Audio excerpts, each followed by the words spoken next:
Anda kembali di obrolan malam. Saya akan kembali ajak Anda untuk ngobrol dengan Pak Pram. Pak Pram, cerita dong.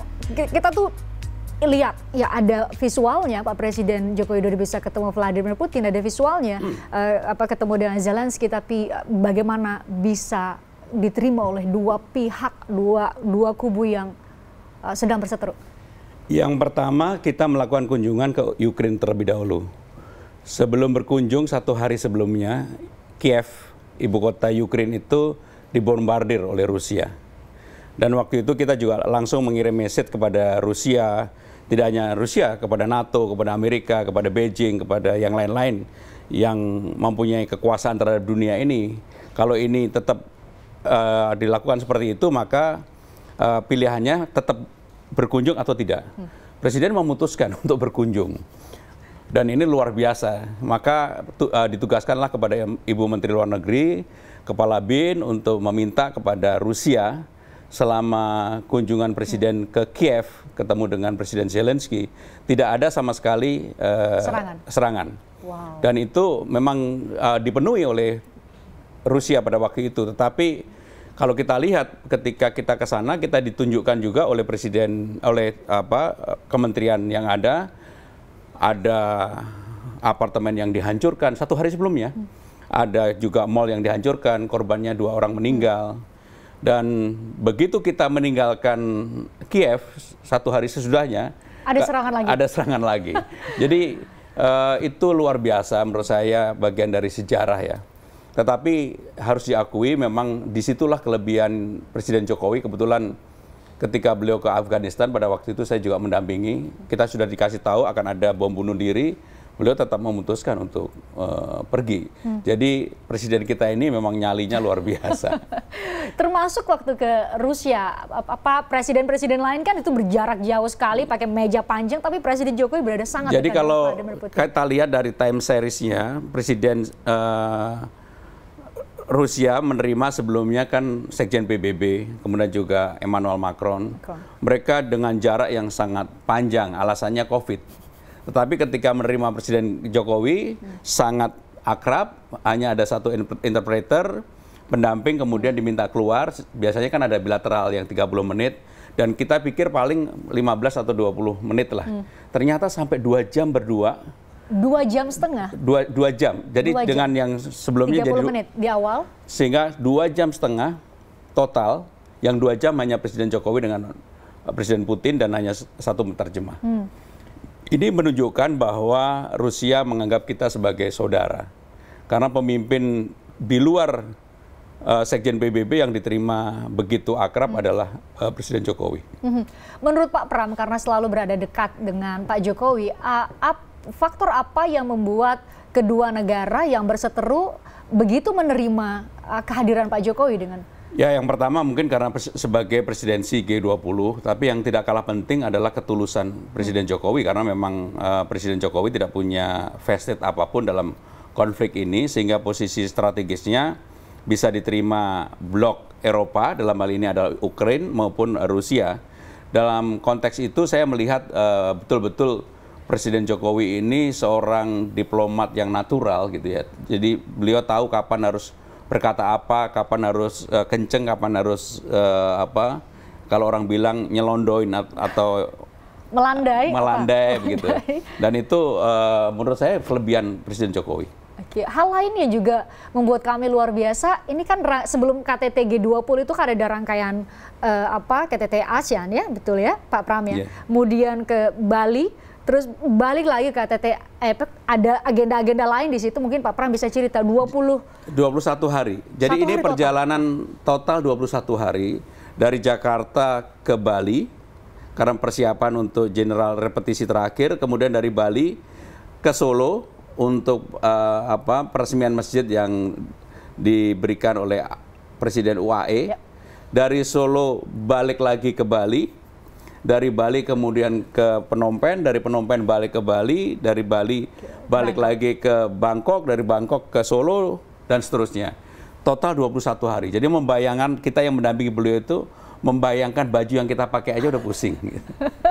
21 hari berangkat 3 hari tuh koper bisa apa namanya isinya penuh, apalagi 21 hari. Tapi terus terang bukan apa-apa ya. Saya kan udah 2 periode ini bekerja dengan beliau.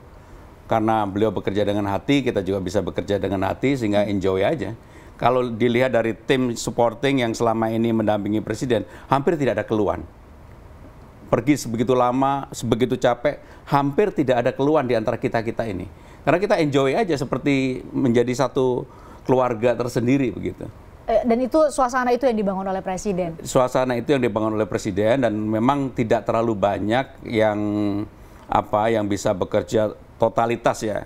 Tetapi dalam tim saya lihat tim inti ini terutama Menteri Luar Negeri, kemudian Pak Pratik, Menko Perekonomian, Pak Luhut, Bu Sri Mulyani. Ini persiapan ini udah hampir 1 tahun, termasuk hari Senin besok itu kita evaluasi. Kelebihannya Pak Jokowi itu, begitu acara sudah selesai. Evaluasi yang mana? G20. G20? Iya. Waduh, sudah kayak seperti panitia penyelenggara ada ini kita ya. Evaluasi, kemudian apa yang menjadi kekurangannya, kemudian kita putuskan untuk perbaikan di KTT Asia nanti. Dan itu kebiasaan Pak Jokowi? Selalu melakukan begitu. Evaluasi setelah Selalu ada begitu. Satu gelaran atau apa. Iya. Dan beliau itu sangat detail. Mungkin publik tidak tahu. Bahkan contohnya untuk menentukan seorang chef saja. Beliau bilang ini kita udah harus ada pembaruan lah, masa ini terus. Sehingga perlu chef yang kekinian. Maka dipakailah chef anak muda yang menyiapkan ketika di KTT. Chef Arnold ya? Ya pada waktu itu. Itu pilihan Pak Jokowi langsung? Pak Jokowi langsung.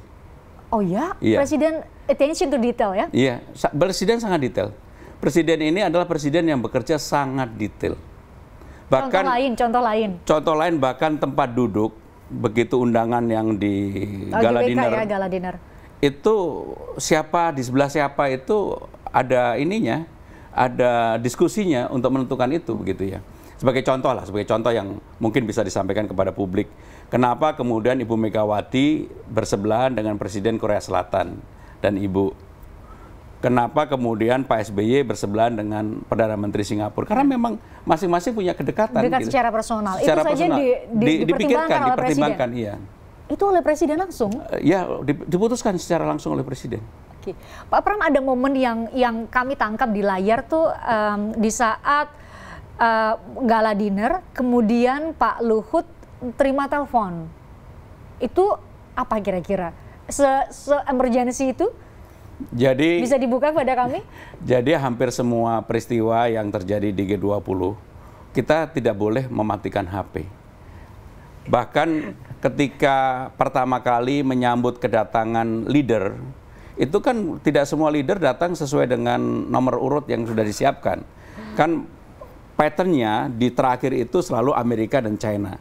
Ada pemimpin yang kemudian melambat-lambatkan supaya dia datangnya dekat-dekat dengan China dan Amerika. Karena apa? Expose-nya jauh lebih besar ya? Karena expose media. Mereka punya pertimbangan tersendiri ya? Mungkin pura-pura sakit perut dan sebagainya. Ya inilah kenyataan. Maka kenapa kemudian ketika kemarin di Apurva Presiden menerima satu persatu, sempat ada jeda kurang lebih 20-30 menit. Karena memang antrian itu harus sesuai dengan yang sudah diputuskan.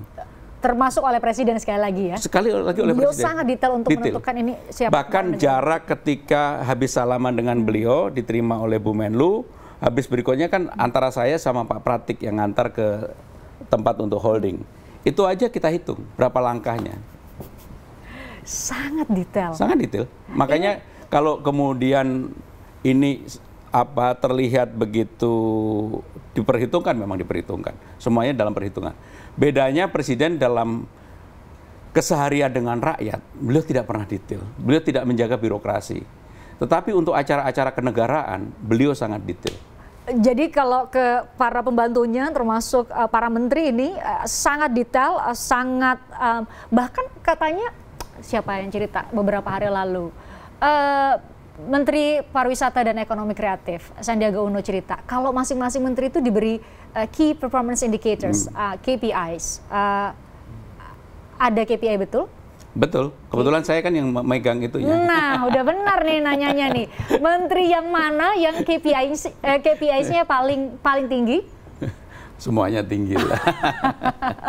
Takut diprotes ya Pak? Enggak, tapi memang beliau Tapi beneran dikasih KPIs? Iya, bahkan kalau mau sidang kabinet beliau pasti mempelajari secara detail. Karena bedanya dengan yang lain, bukan dengan maksud membandingkan. Presiden Jokowi ini setiap rapat harus ada putusan. Nggak boleh nggak ada putusan. Jadi setiap pertemuan itu harus ada putusan, begitu. Nggak pernah nggak ada putusan, pasti ada putusan. Setelah diputuskan? Kan saya yang membuat risalah rapatnya. Kemudian saya membuat surat kepada para menteri untuk menindaklanjuti putusan itu. Dicek lagi itu setelah itu? Dicek lagi. Sudah belum? Wow, gimana rasanya menjadi bagian dari ada leader kita yang diakui oleh dunia, begitu diterima, dan kemudian Bapak dan menteri-menteri yang lain juga kemudian harus mengikuti ritme beliau? Yang paling membuat kita bangga setelah KTT G20 kita ke KTT APEC di Bangkok. Begitu kita sampai di Bangkok, kebetulan saya bertemu dengan ketua penyelenggara KTT Bangkok, mereka menyampaikan ini menjadi beban tersendiri bagi KTT APEC karena G20 yang begitu sukses, yang ada deklarasinya, semuanya berjalan dengan baik, mereka belum punya waktu untuk menyesuaikan, maka begitu start dinner aja mereka udah terlambat 1,5 jam. Sehingga mereka bilang jangan dibandingkan eksselensi. Ya udahlah, ini memang kenyataannya seperti itu. Jadi, sudah memberikan standar tinggi sekali ya, sangat tinggi. Ya. Dinner hanya 1 jam 25 menit. Itu sudah makan lengkap, sudah show-nya. Dan ketika gala dinner itu, kalau teman-teman media cermat, banyak kepala negara yang datangnya terlambat. Memang itu kita karena apa? Karena kita batasin. Kalau kalian nggak datang sesuai dengan jam yang udah ditentukan, kita akan mulai terlebih dahulu. Wow, setegas belum pernah loh itu. Biasanya ya udah kita tunggu ya, aja. Kita tunggu satu. Bahkan kemarin di Bangkok 1,5 jam. Berarti beliau tuh attention to detail sangat tegas ya, pun kepada kepala-kepala negara lain. Karena sudah 2 periode menjadi bagian dari kabinet dan bekerja sangat dekat dengan Presiden Joko Widodo, seberapa kenal seorang Pramono Anung dengan Presiden Joko Widodo? Kami bahas saja di obrolan malam.